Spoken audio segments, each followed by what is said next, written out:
girl, you are so pretty, pretty, pretty, pretty.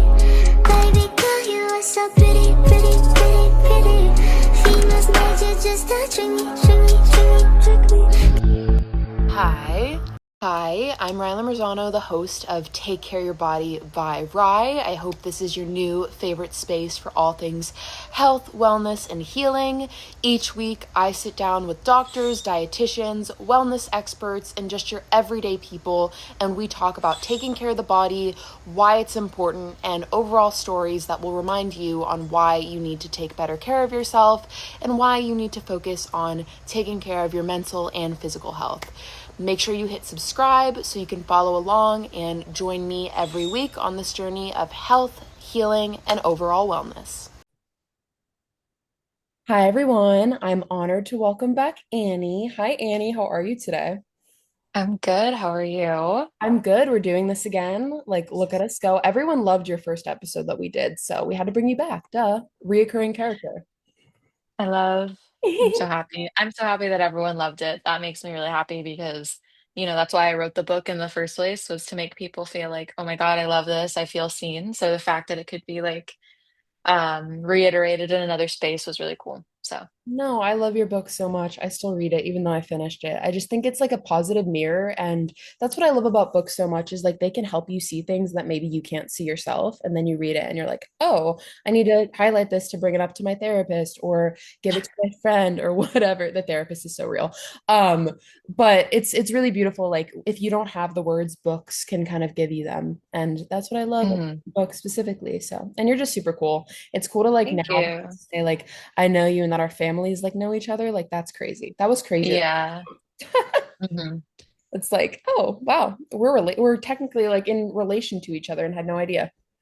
No, literally. The universe is weird.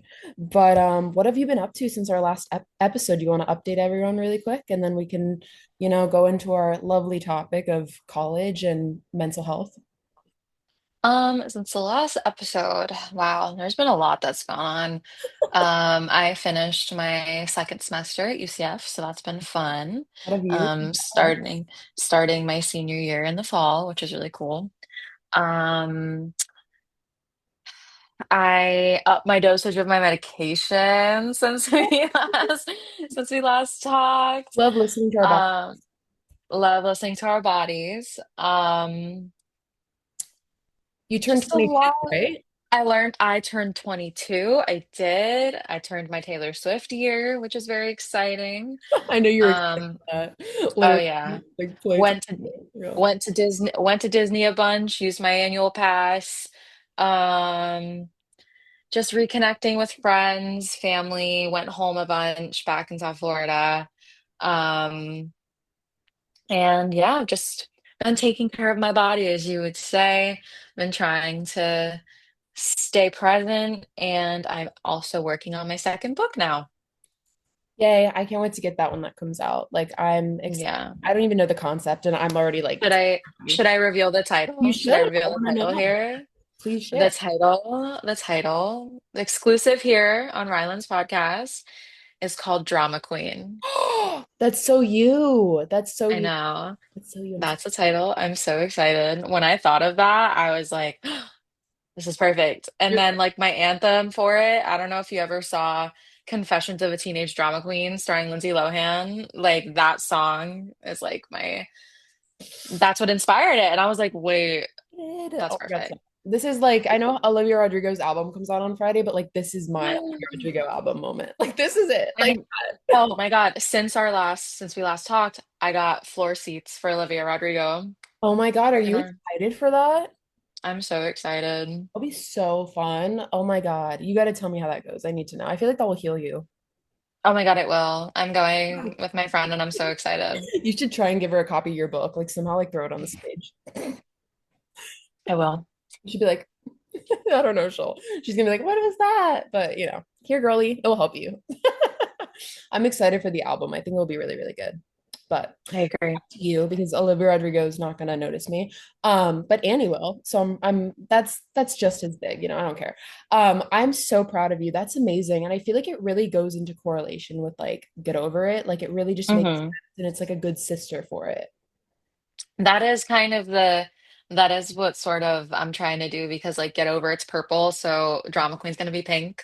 Oh my, Like, yeah. like the So younger that's sister.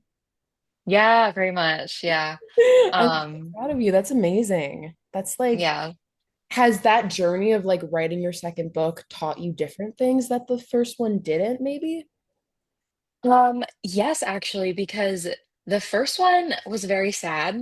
Like because, you write from different points in your life, and right now I'm not feeling the way I was when I was writing Get Over It. So the poems are like drastically different, and I'm writing like love poems about like my boyfriend, and I'm writing about knowing my OCD rather than like figuring it out.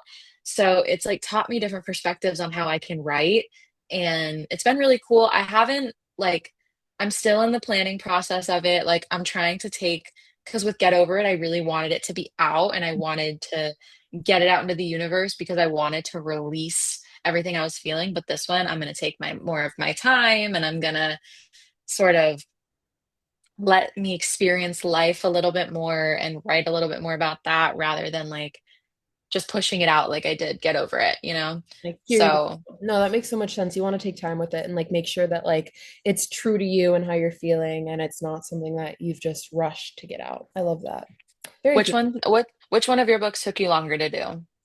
Oof, the first one. Because I feel like the Yeah. second one, like the first one was literally like my life experience. So I like already lived it. And like that one was taken from like journals and stuff that I had over the years that I kind of just like re-edited and didn't make sound like an 11-year-old. So that like was already like kind of ready and easy. And I just was like, here we go, like leave this, get this out of my brain and like take it. Like I don't want it anymore. Yeah. I'll leave it alone. Yeah. And then Exactly. my second one just was kind of like, I don't know, like I already felt those feelings and I processed them and I kind of wrote them like out. I kind of wrote it out as I was going through things. So that one didn't take as long, but the first one, like since I used the span of my life to just write, I would say that one. But you're Okay. right. Like that's what I'm thinking about. Like I everyone's like, "Oh, third book, like question mark." And I'm like, "Maybe, probably, but I don't want to like rush to put something out because then I feel like when you do that, you lose the ability of writing from your heart and like making sure Exactly. because then you just feel rushed."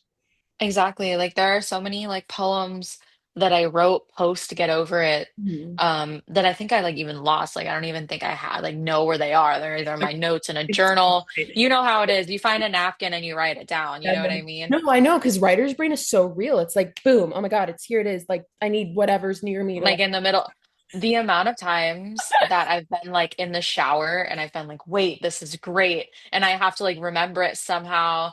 But like there are so many poems I wrote like post Get Over It that I was like, man, like I wish I would have taken a little bit more time because this could have correlated so well with that. And I don't want Drama Queen to be like Get Over It 2.0. You know, I want it to be its chapter own four, girl. new thing. Exactly. I love that so much. Yeah. That's like why like artists release like deluxe albums, but it's like you can't release like a deluxe book, you You just know? read my mind. I was literally just saying, like, I wonder if that's why like artists drop deluxe because they're like, Oh, oh, 100%. I get so upset when like I see artists like have unreleased songs and I know as fans we're not supposed to like care or miss them or listen to them, but I'm just like, damn, like why didn't they release that into the world? But I guess it's the same way with like us and unreleased writing. Like we don't sometimes we just write for us and like it's the same thing for artists, but still, it's like, damn, that was good. That Yeah. was a banger. No, yeah. That was a banger. You should have released that. Um, Yeah. but let's dive into college and mental health. I feel like that is just such a topic we all need to hear, but we're scared to like be vulnerable and share it. So you're cool and you know feelings and you're emotionally available. So you will be gladly sharing it with the world today and hopefully making people feel less alone. So is Yeah. there something that you noticed like during the college season your OCD is through the roof, or can you keep it like more managed? That's my first question. It really depends because to be honest with you, one of like the biggest things for me, and I think this is like a big trigger with OCD in general, is like when you can't control something, that's when it kind of runs amok, right? Mhm. Um, and during school, during the semester, there are a handful of things that you can control, and then there are a bigger handful of things that you can't, you know? So, one of the things for me is like, let's say homework, I know that I can get it done. I have control over it. Um, So I'm able to like grasp things throughout the semester that are like, okay, well, maybe I'm not in control of when my financial aid is dispersed, and that maybe I could get kicked out of a class because I don't have it in my account yet, but I can do my homework for that class. I can get to campus on time, go to the gym, do X, Y, and Z, and then feel like I accomplished something rather than thinking about the things that I can't control. Um, but yeah, honestly, during the school year, I feel like it's almost less uh high, like my OCD, because I'm very distracted. But like during the summer, when she's not in a bunch of classes, when she has so many things to think about, how I'm paying for the next semester, registering for classes for the next semester, living somewhere the next semester, it's like that's when it really kind of goes crazy, is when your mind is silent. You don't have the like, oh, I have to do my homework for my communications class. I have to do this. I have to do that.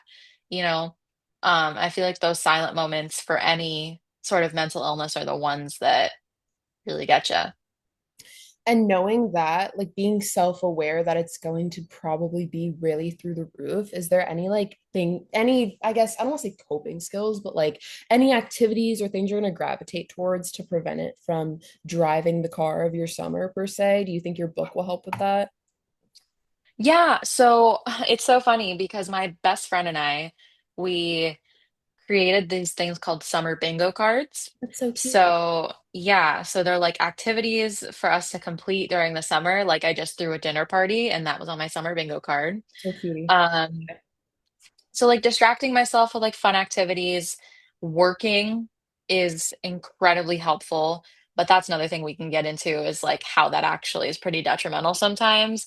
Um, like working is pretty helpful because your mind is distracted, but also when you're high functioning, it's like it's real hard, especially when you're in the profession that I am as my survival job, you know? Um, but I like unwinding. Like my biggest thing is I have a heated blanket, and that seems to always sort of like bring down my nervous system when I'm overstimulated or whatever. Cleaning is really big because when I have a dirty room, that's when my mind is like, and it's not like, and it's funny because when you think of OCD, everyone's like, I like things clean. And it's like, no. That's not what my OCD does. It's not that I like things clean. My room is constantly dirty. It's the fact that I see a speck of dirt on the floor. I look to my left, there's dust. I look to my right, there's clothes on the ground, and now nobody's safe. Everyone clear the building. And you're A triggered, bomb's gonna right? a bomb's gonna go off. Like it genuinely. And I try to like explain to people like what being overstimulated is like. And people are like, "Oh, you're overstimulated." And I'm like, "No. This is not this is not. No. I'm gonna blow up my house. Actually, this is not like I'm like crying like whatever. I'm gonna blow up my house. Like that's how I feel, you know? Oh Um, God. but like trying to control things is my biggest coping during that time, is just being like, what can I control? What can I do now to sort of itch that sort of um lingering feeling of you have all these things to think about that you can't control. Right. You know, they always say to never worry about the things that you can't control, but when you have OCD, that's all you do. So you have to find compensation for that, which is like picking the clothes up off the ground, like you can do that, you know. So that's probably it. It's just focusing on things I can control. I love that. I wish we could honestly like let people hang out in our brains or bodies for a day so they could literally understand the stuff that we deal with firsthand, because it pisses me off when people try and relate, but they just like invalidate you. They're like, oh, I get overstimulated too, or I get overwhelmed too, or I feel like shit too. And it's like, not the way that I do. Like, appreciate that, but Exactly. not the same way. I feel like we Like all I'm like sure. things clean, like we all would have OCD. Like if that's how that worked, like then we all have OCD, but that's not the definition of it. Yeah. Yeah, like I'm sure you get overwhelmed, girl, but I'm sure you don't start freaking out and biting your nails off and then wanting to break something. Like, I'm sure, girl. Like, let's, you know. Let's compare notes and see. Then we'll decide. How did OCD impact your college experience in ways people couldn't see? I feel like this is probably going to be very real for you because you can't really see or know about OCD unless you like simply say to someone, I have OCD. This is the behaviors of it, right? Hmm. Um, so it's funny because we could go all the way back to when I didn't even know I had it, Mhm. and I had just graduated high school. Um, I got accepted to a lot of colleges after high school, not like the really major ones, because I wasn't. It turns out that my graduation year, 2022, was like the hardest admissions year ever, apparently. Interesting. Um, yeah, crazy. And then also the people graduating into my year is the hardest job market ever, which is crazy. But um, if we could track back to that, I was initially committed to a university, not UCF, it was a different one. And throughout the entire last month of school, all I did was sob every day because I was so scared of leaving because of change and I couldn't control things. I didn't have a lot of money I never had a job at that point. I didn't work in high school. I never had a job. I didn't know anyone that was going to that school. I was just leaving because that's what everyone else was doing. And I was like, I have to do this. I have to because everyone else is doing it. That's another thing with OCD is like big comparison, Mhm. with my OCD specifically, because then that leads to compulsions, right?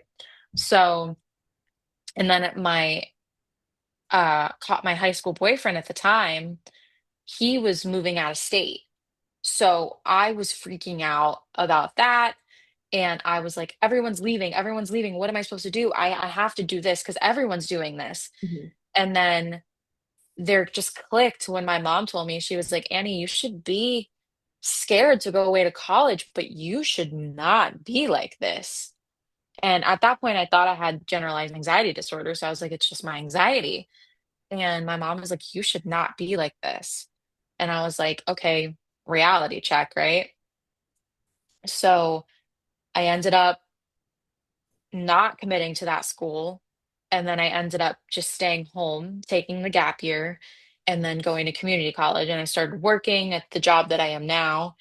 Um, but the entirety of the time, all I felt was like I'm not in control of my life anymore because everyone else is doing something different and I'm not.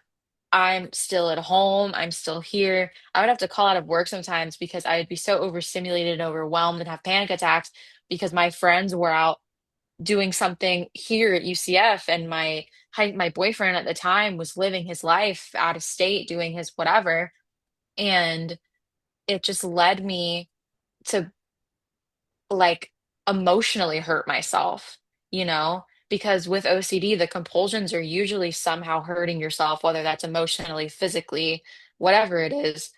It led me to emotionally hurt myself by comparing, by feeling less than all the time. And then, I went throughout my 2 years of college back at home. I got my associate's degree and I ended up my first semester failing out the entirety of the thing because I was so overwhelmed by the fact that my life was different than everyone else. It was awful. And then I ended up I was a nursing major. I ended up failing anatomy three separate times because, yeah, Oh my God. just because, no, it was crazy.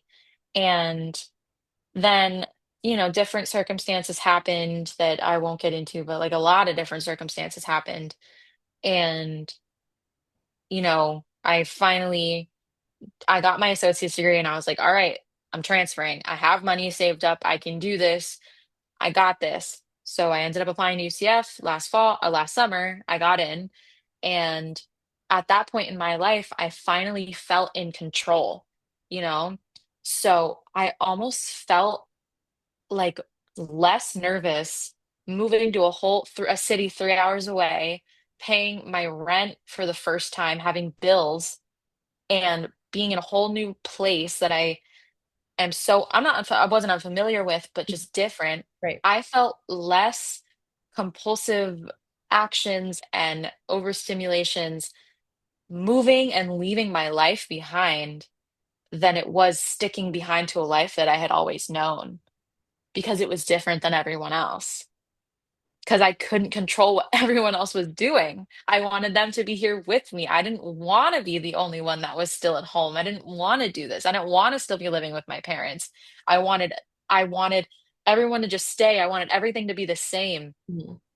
And that's like the biggest trigger for me ever is change. Right. Like thinking about having to pack up this house right now and move to a new place. I already had to freak out this morning. I literally was like, I already, been through it and it's noon. You know what I mean? Right. But I think the biggest thing was that in my college experience, like the change of it all, is figuring out who you are and going through shit while also having to get good grades, having to learn about the profession you want to be in. I've changed my major 3 times. Oh my God, I don't blame you. I know it's so weird when you like think you want something and then life like or a major or whatever it is, like I can relate to the major thing. I wanted to be a registered dietitian and then life was like, yeah, that's not for you. Um, but isn't it like humbling almost when like you have to learn through experience, like you need to take a different path. I feel like that's just so weird. Yeah. I mean, I was nursing and then didn't mess with that anymore. So I switched to marketing, because I figured out I loved business. Mhm. And then I got to UCF and they have their business school is just kind of silly. Like it's like kind of silly. Like they're I think not. it sucks without saying that, but Yeah, it's kind it's of silly.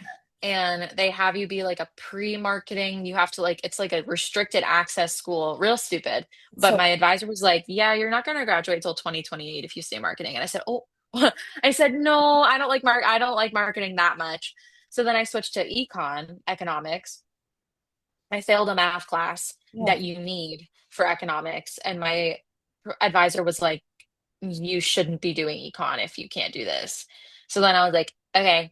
So then I switched to communications and I love communications. Well, that Um, but yeah, it took me failing a bunch of times to figure that out. And I didn't even ever think I'd want to do communications, but you learn from experience. you do. It's really beautiful. I mean, do you have any like advice for maybe someone who does have OCD or anxiety or something that maybe is preventing them from doing well in school and maybe they're beating themselves up about it? Do you want to like throw any advice out there? Because I think like that's so relatable. And he's Um, like, I don't know, girl. I'm trying to figure that one out myself. I'm trying to figure that one out myself. No, give yourself grace.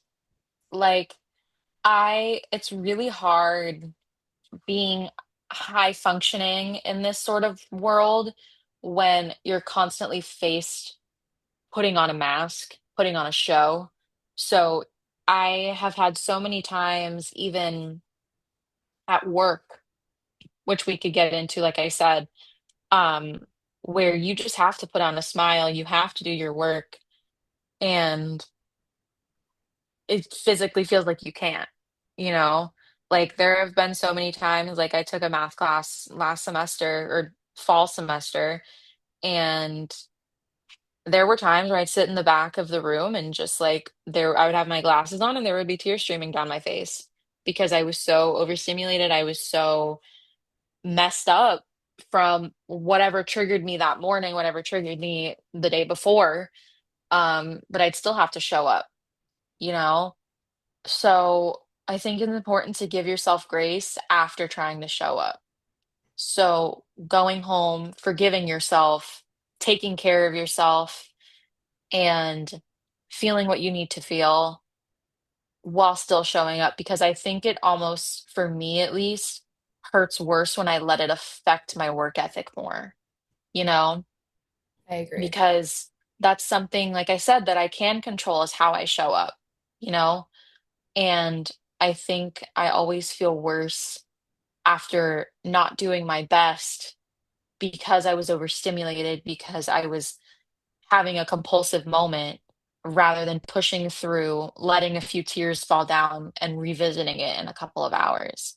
It's really hard to push things down, but like I promise anyone that you can do it.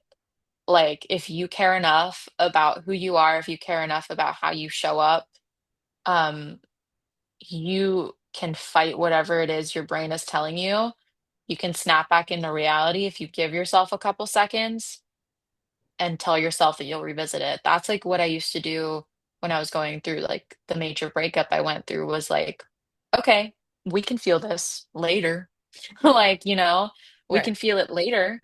You give yourself an assigned time to be sad. You give yourself an assigned time to feel overstimulated.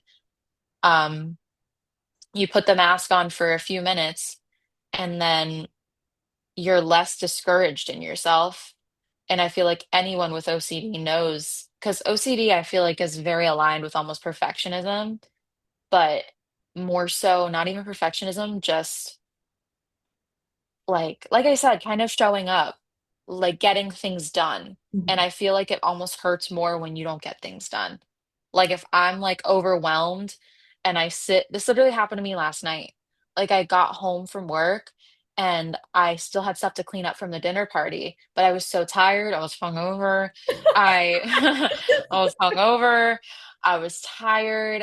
I was overstimulated because I was hungover and I was ready. I was in my car shaking because I was like, I need to clean everything when I get home, but I'm so tired. What do I do? Do I lay in bed and let it sit there and continue thinking about that there's all this stuff in the living room? Or do I do it and be fine and just get and push through for a minute and then go lay in my heated blanket, play a game on my phone and go to sleep, you know?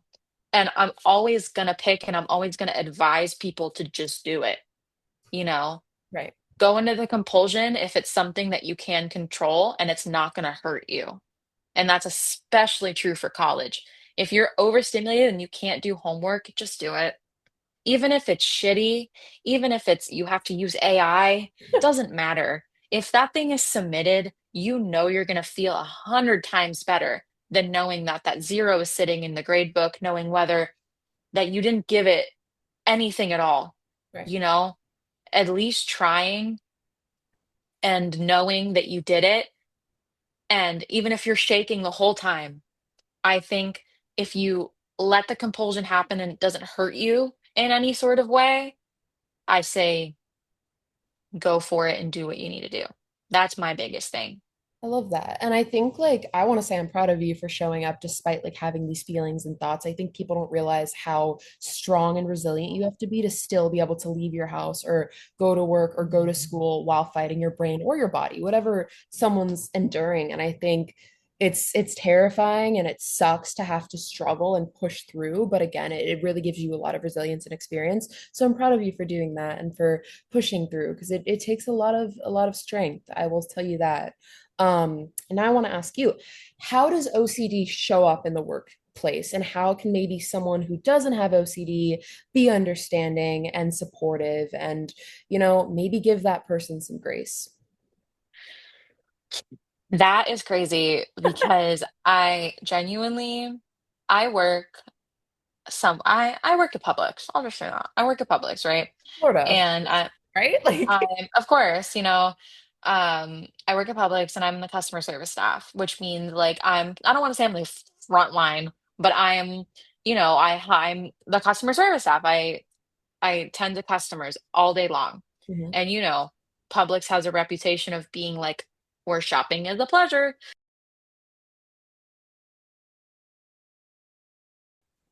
On top of everything and smiley and happy and giving. And you cannot be monotone. You cannot be like how you would want to be in Right. this scenario.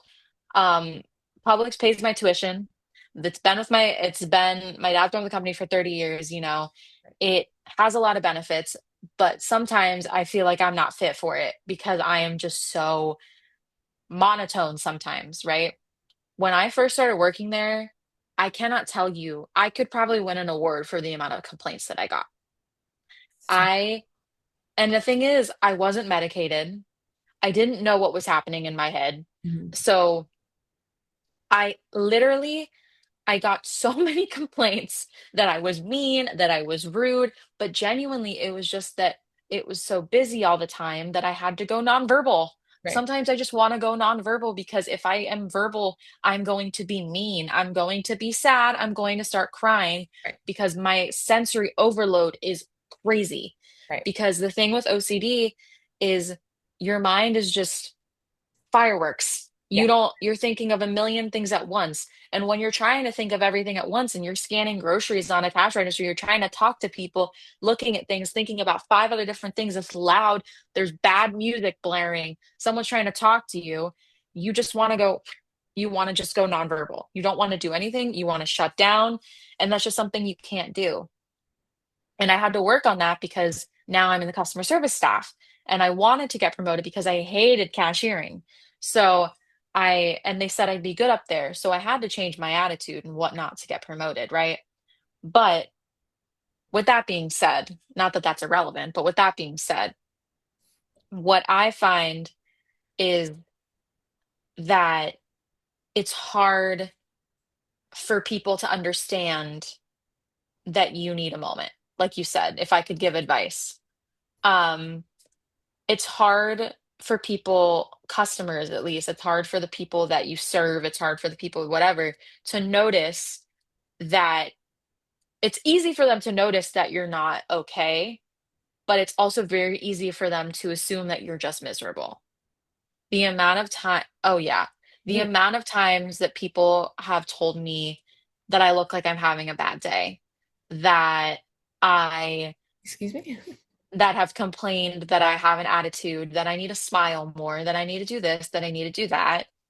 People are very not empathetic. And I think that's really, really difficult for people in this day and age because to be empathetic when you're getting served, when you are asking for help, like at whether a restaurant, at like a place that you work, you know? I think it's hard for customers and consumers to be empathetic with people because they expect you to serve them and do something for them, right?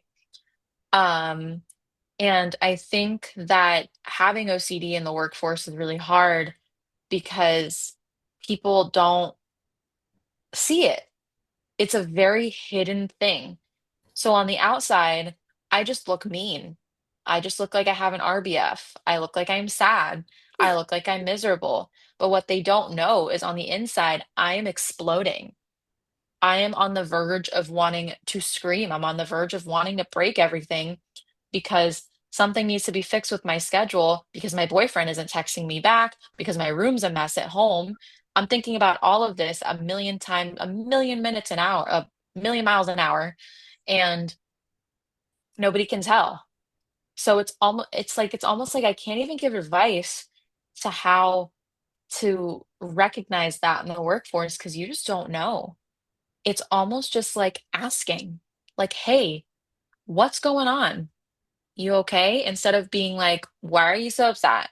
Well, Why is this that? it's so hard. You never know what someone's going through. Why are we assuming that someone's miserable? Maybe they just lost someone that they love, or they're fighting a disease or an illness or whatever. Like, you never know. That's crazy that people Exactly. assume you're miserable or whatever. Like, you truly never know what someone's going through. And we all put our pants on the same way. Just because you're, handling my business at Publix doesn't mean that, I'm better than you because I'm the customer and you're working there. Like, what? That's crazy. Exactly. And it's not even just like the customers. It's like sometimes it's like management too sometimes. Not that I've had like super crazy experiences, but like, sometimes management will like kind of look at you and be like, "You doing okay?" And it's like you can't tell them that my OCD is flaring up because then that opens a can of Right. worms. And then So you they're just like, have to be like, yeah, so you just have to be like, I'm fine. I'm just tired. right. But when reality, it's like you're dying on the inside, you know? Right. And I So can't imagine what that's like, having to like almost put your emotions on a leash and your thoughts on a leash and like put it in a box like for later and then work. You know what I mean? That's probably so yeah, overwhelming and upsetting because you like feel all of that at once. And like, especially if so much is going on, like you have a paper due and your boyfriend's not texting you or whatever, all of that stacked onto one, like of course you're not going to be happy and sunshiny. Exactly. And it's really hard to recognize that with people because you just automatically assume something. It's like you never know what someone's going through. And I think like the biggest advice I would give for someone that, like with my personal experience of being mentally ill in the workforce, is just, like I said, giving yourself grace and forgiving yourself. Like if you get a complaint, you know what you're going through. Mhm. Nobody else knows what you're going through. And it's just all about, like I said, showing up the best that you can. I It's love really hard. It's really, really hard, but you gotta do what you gotta do. I'm proud of you. That's amazing. You're such a girl boss. I'll keep telling you that because you are. Like just being able to still work while feeling that and enduring that like takes a lot of resilience. So you're amazing. But my mom always said when you assume something, you make an ass out of you and me, and that's so true. Like that's so I real. like that. I'm Yeah. gonna write that one down. No, it's so true though, because you never know. Like you never know what someone's dealing with, and assuming just makes you look dumb because you're probably gonna assume wrong. Exactly. So you mentioned writing a paper on social media and mental health. What surprised you most while researching that? So one of the main topics I did was about like body issues in the mental health and social media. And I think that's what surprised me the most was about how like fitness influencers and diet culture has like so much an effect on people's self-worth and mental health because it just leaves more room for comparison. And I think that also has really affected me with my OCD because it's led to like eating disorders because those can go, I feel like once you have one mental illness, it can literally just snowball. It can be like, yeah, it can just snowball. So when you tie in like the compulsiveness of OCD and then this social media effect of this like skinny epidemic that's going on, it makes you have like these compulsions of not eating Right. or binging or emotionally eating, you Restrict. know, restricting. Oh yeah. Like it leads to compulsions of like you have an itch on the back of your neck to eat a fucking can of frosting, or you have an itch on the back of your neck to not eat breakfast, to not eat lunch, to just have a protein bar. And I think what surprised me the most about researching this was the statistics of how like girls from the age, I think it's like 11, start having body issues because of social media right now. And I think that's really important in that sense. Not that we were talking more so about eating disorders and skinny epidemic, I always but wonder, it goes hand. we always talk about No, it here because I think it ties into everything. It really does. it really does. And because it leads to, it can, if you have depression, if you have anxiety, if you have OCD, any of the spectrum of mental illness, I think that looking at a comparison online or being fed something constantly can affect any of those. Depression, stay in bed longer and feel like shit. Anxiety, constantly feeling anxious around food, not having safe foods. OCD leading to restricting, binging. It all that is crazy right now because I almost feel like that's the biggest thing on social media right now is body checking, diet culture, fitness culture. So awful, So terrible, bad. It's so bad. And it's so like bad. people forget that social media is just like a little snapshot of our lives. Like I try and be real and vulnerable on there. Like, do I air out every single horrible thing that I endure or I've gone through? No, but I try and be real because I don't want people to think that my life is sunshine and rainbows. And then they're like, oh, she's in the ER. Oh, this. Okay, I can relate to her. Like I'm having a bad day too. Rylan's human just like me. Make someone feel less alone. But it's so annoying when you see people posting these little like, oh, my weekend on the boat, and then you're at your grandpa's funeral and you're like, oh, what's wrong with me? But it's like they're choosing to post that.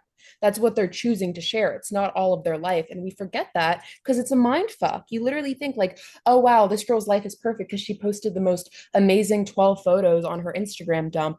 But that's what she's choosing to post. She's not going to sit there and post the pictures of her acne or of her breakup or of her, loss of her family member. I mean, maybe someone will, but that's not what we're going to share because we don't want to share the unesthetic moments. And we need to remember that because we're comparing our everyday life to someone's highlight reel, and you can't do that. Yeah, and I like I said, like about my whole starting school, like college and whatever, I constantly was comparing what people were posting on social media, like them going out partying, um what is it called? Them experiencing college for the first time while I was still doing the same thing I was doing in high school, going to the same places, being in the same area, and that affected me a lot, was seeing and comparing. And when I wrote that paper, I focused a lot on body image, but I focused a lot on the dopamine and doom scrolling um aspect of it. Yeah, when it comes to like your dopamine, because every single mental illness is tracked back to a lack of dopamine, I believe. If I could be wrong, but I think I'm correct about that. Is like your dopamine levels are always Mm-hmm. like this when regardless. So we find that doom scrolling, we find that even the self-comparison of it all almost feeds that because it gives your brain like activity almost, and it gives you that rush of satisfaction.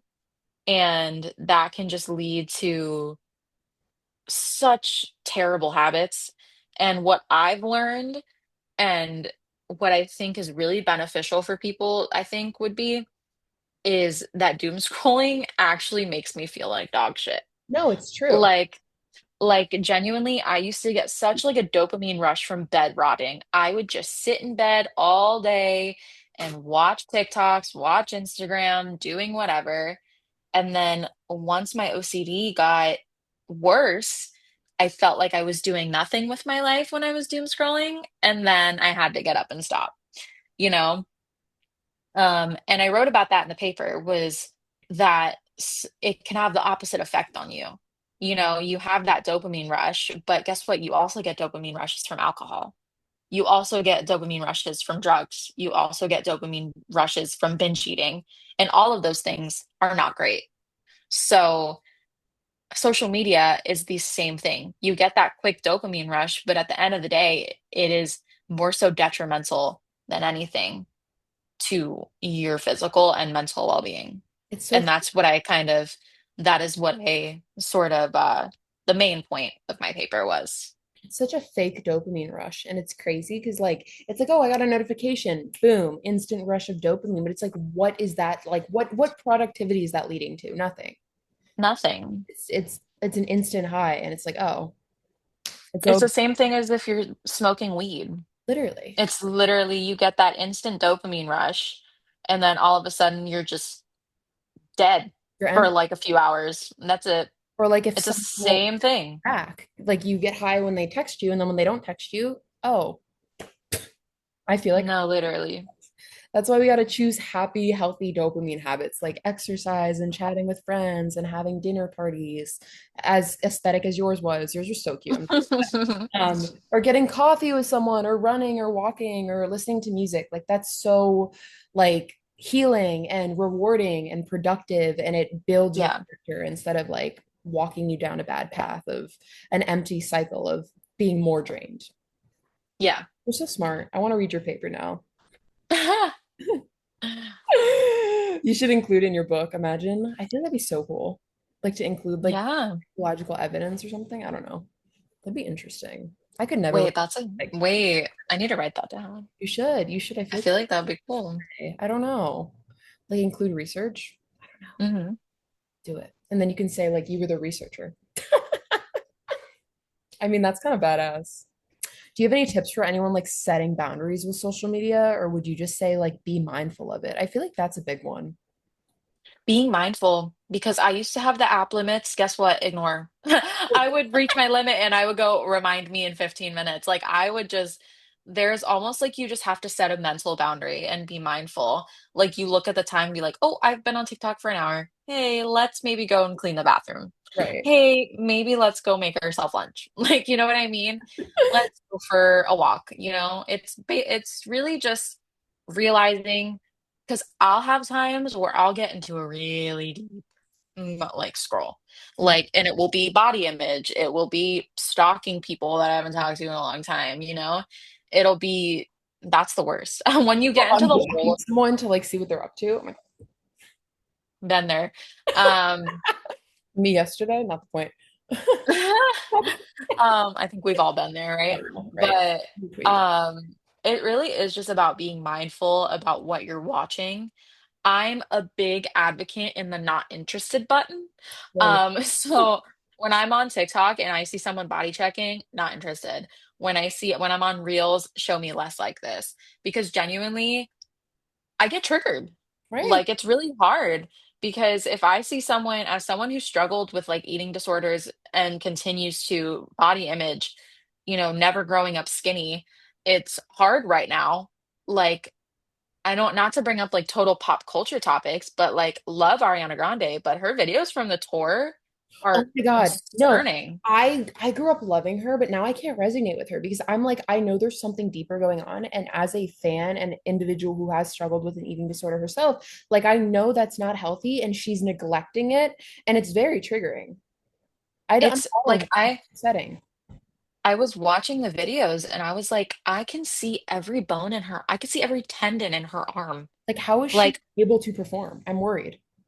I know. And not to like comment on bodies, but it's the point of like, you know, it's not promoting stuff, but it's that point where you're getting so deep into looking at this person that you might have looked up to, this person that you admire, and they're not choosing to publicly be like, look how skinny I am, you should be like this. But seeing that someone you look up to neglecting themselves, it makes you be like, well, maybe I should do that too if I want to be that skinny, Right. you know? She has an audience. It's not like she just has like, a few people. She has a huge audience of girls who are watching her. And what's upsetting is she came out and was like, "Oh, I'm the healthiest I've ever been." Like during the Sweetener World Tour, and thank you next time, I was like very unhealthy. But I'm looking back and I'm like, she's always been skinny. She's always been skinny, but she was skinnier and healthier looking. Not skinnier. She was healthier looking when she was, Yeah. during that time period. And that's what's upsetting because I'm like, we have like this photo of you where you look like you're full in your face and in your body, and now we have this photo of you where you look very like malnourished and like you're not taking care of yourself, and it all ties back to that. And when she neglects that, when it's supposed to be like brought to the public eye, cleared up the rumors, she's just deflecting it, and it's like young girls are watching that thinking it's okay. Yeah, and it's not her job, of course, to Right. be like, it's not, this is her body. That's not what she signed up for. She signed up for us to listen to her music, Right. to see her as someone that we like, and to watch her movies and X, Y, and Z, right? But it's hard when you're doom scrolling and then all of a sudden you see this person that you look up to, and then you're like, wait, now I need to go look at every other celebrity that's lost weight. And you're like, wait, now I want to be on Ozempic. Wait, maybe I am too big for who I am. Maybe I am this, maybe I am that. And then that's when it all just starts to kind of, and Yeah. you realize that you've been looking at this for 2 hours and now you feel like shit and you're not going to eat tomorrow, you Exactly. know? And that with my OCD is really, really big, is like the compulsions of restricting and binging and whatnot, because I am just, we're constantly being fed this unrealistic expectation on social media. And it's hard to think otherwise, and that's why I think like setting boundaries and having people in your real life who can affirm you and like make sure to remind you who you are when you're not in this little bubble of doom scrolling is so important too, because we can really get caught up in it. Yeah. It's so easy. What is something that you learned recently that your younger self needed to hear? I feel like I always have to do, like a healing thing. Man, younger Annie was, I miss her every day. I love her so much. Just call her out. No, I love her so much. I wish I could hold her hand and tell her how beautiful she is. Like, I remember, and this is kind of vulnerable, but this is what this is about here. Mhm. Um, We do over here. I was in second grade and we were talking about New Year's resolutions. We had to write a New Year's resolution. on a paper. And mine said, my New Year's resolution is to lose weight because when I look in the mirror, my stomach is big. I Oh, was 8. I was 8, you know? And my teacher, she hung up everyone's, but not mine. She called me up to the desk, her desk, and was like, gave me a talk. And she's like, I want you to know that you're beautiful. And I want you to do a different one. And I want you to do this. I want you to do that. And I remember she said, like, I love you. And I was like, yeah. Like, I was like 8. So I was like, I remember it very vividly, me turning around and being like, yeah. Um, but I remember just, I wrote about it in my book. There was a poem about like me having, I had short curly hair. I didn't have the long, pretty straight hair. I wasn't skinny when I was younger. I was loud. I was just still, I was a character when I was younger, and I still am. But she was so insecure at such a young age.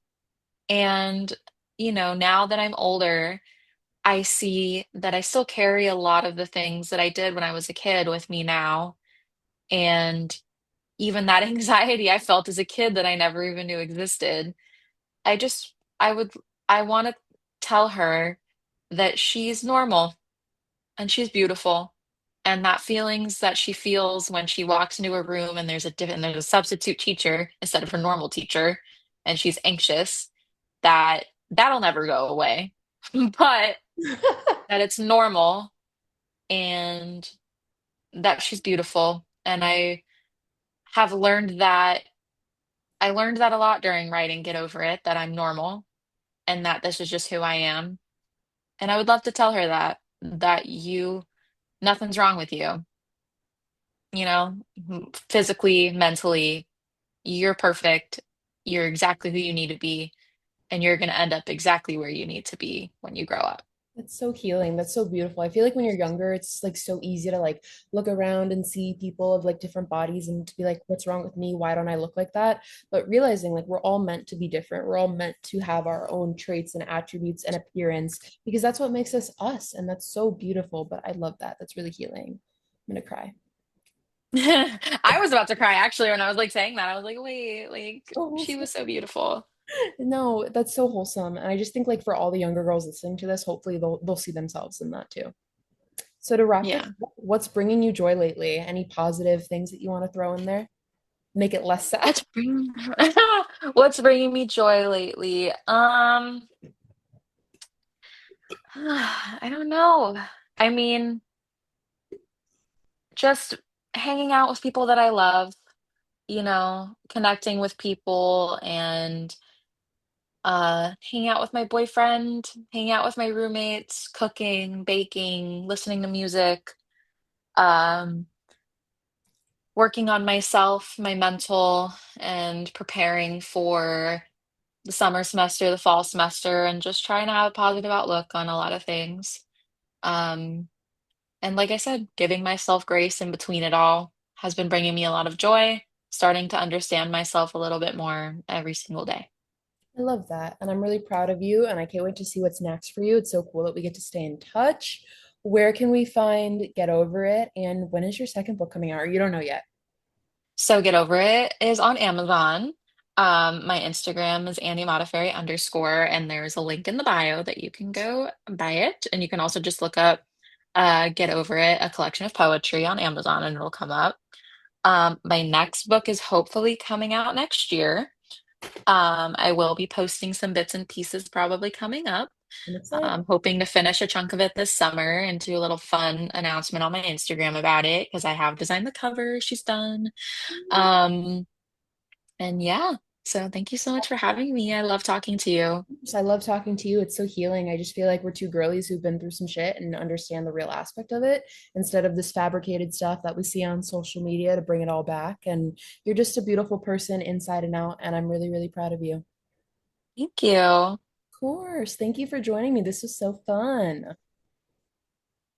Yes, it was.